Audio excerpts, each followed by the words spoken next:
Crônicas do Amanhecer, por Feijão, Centro Espírita Allan Kardec. Balneário Gaivota, 8 de novembro de 2017.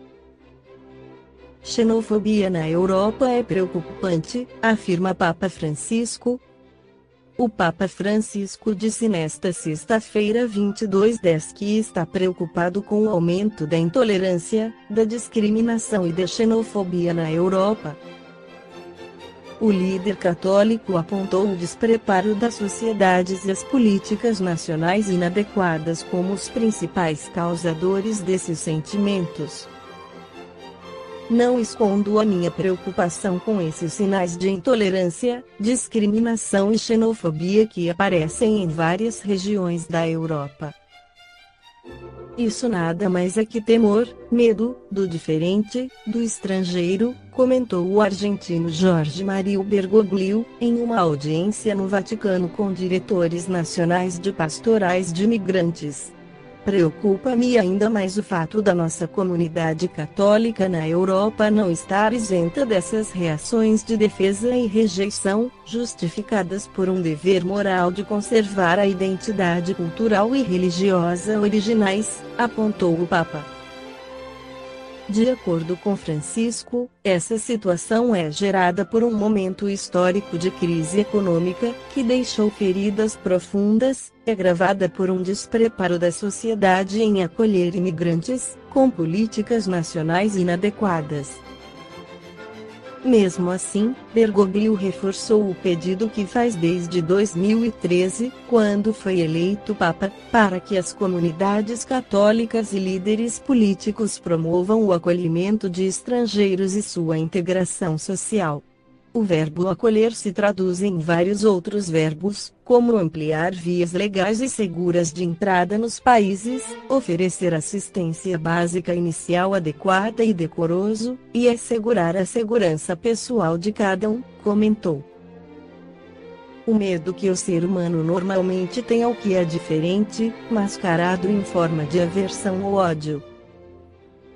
Aversão ou a profunda antipatia em relação aos estrangeiros, pode ter como alvo não apenas pessoas de outros países, mas de outras culturas, subculturas, sistemas de crenças ou características físicas. Estas são as características da xenofobia. Consiste no preconceito e na discriminação com base em percepções sociais baseadas em diferenças biológicas entre os povos. Estas são as características do racismo. Ambos podem ser classificados como discriminação, apesar de nem todos os preconceitos terem origem na xenofobia. Ultimamente, casos escancarados de xenofobia foram vistos nas redes sociais. Desde o anúncio dos resultados das eleições presidenciais, mensagens como esta: "Aqueles nordestinos são todos uns idiotas", dominaram algumas timelines. Autores de posts como este, que pediam a separação do Brasil segregando os nordestinos, puderam e podem ser denunciados diretamente no Ministério Público Federal (MPF).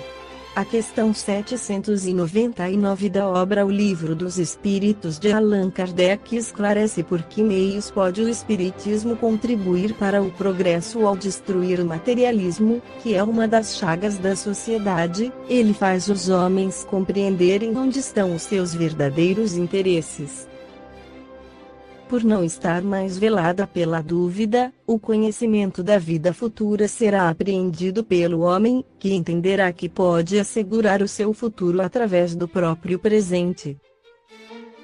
Ao destruir os preconceitos de seita, casta e cor, o Espiritismo ensina os homens a grande solidariedade que deve uni-los como irmãos. A aceitação da reencarnação pelos povos vai mudar esse panorama, pois depois da crença em Deus, a imortalidade do espírito e as suas consequentes e naturais reencarnações indispensáveis à continuação da caminhada evolutiva dele, a crença na reencarnação é a maior e mais antiga entre todos os povos.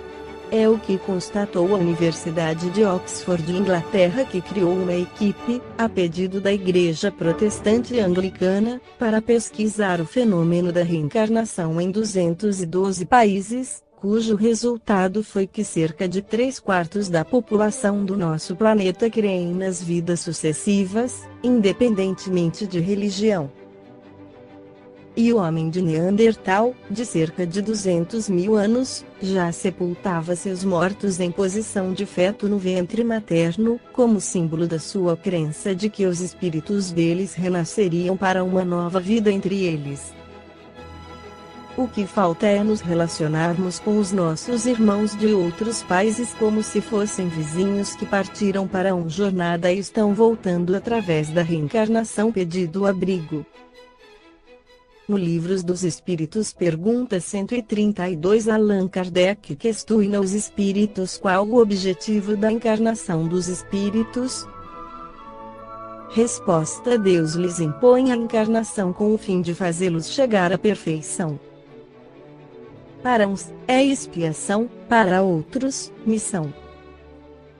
Mas, para alcançarem essa perfeição, tem que sofrer todas as vicissitudes da existência corporal. Nisso é que está a expiação. Visa ainda outro fim, a encarnação, de pôr o espírito em condições de suportar a parte que lhe toca na obra da criação. Para executá-la é que, em cada mundo, toma o espírito um instrumento, de harmonia com a matéria essencial desse mundo, a fim de aí cumprir, daquele ponto de vista, as ordens de Deus. É assim que, concorrendo para a obra geral, ele próprio se adianta. Comentário de Allan Kardec: a ação dos seres corpóreos é necessária à marcha do universo. Deus, porém, na sua sabedoria, quis que nessa mesma ação eles encontrassem um meio de progredir e de se aproximar dele. Deste modo, por uma admirável lei da providência, tudo se encadeia, tudo é solidário na natureza. Leon Denis, em seu livro O Problema do Ser, do Destino e da Dor, esclarece que, cada encarnação encontra, na alma que recomeça a vida nova, uma cultura particular, aptidões e aquisições mentais que explicam sua facilidade para o trabalho e seu poder de assimilação. Por isso, dizia Platão, aprender é recordar-se. Nossa ternura espontânea por certos seres deste mundo explica-se facilmente. Já os havíamos conhecido, em outros tempos, já os encontráramos. Quantos esposos, quantos amantes não têm sido unidos por inúmeras existências, percorridas 2 a 2?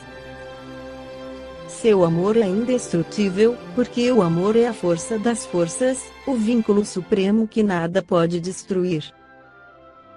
As condições da reencarnação não permitem que nossas situações recíprocas se invertam, quase sempre se conservam os graus respectivos de parentesco. Algumas vezes, em caso de impossibilidade, um filho poderá vir a ser o irmão mais novo do seu pai de outros tempos, a mãe poderá renascer o irmã mais velha do filho. Em casos excepcionais, e somente a pedido dos interessados, podem inverter-se as situações. Os sentimentos de delicadeza, de dignidade, de mútuo respeito que sentimos na Terra não podem ser desconhecidos no mundo espiritual. Para supô-lo, é preciso ignorar a natureza das leis que regem a evolução das almas.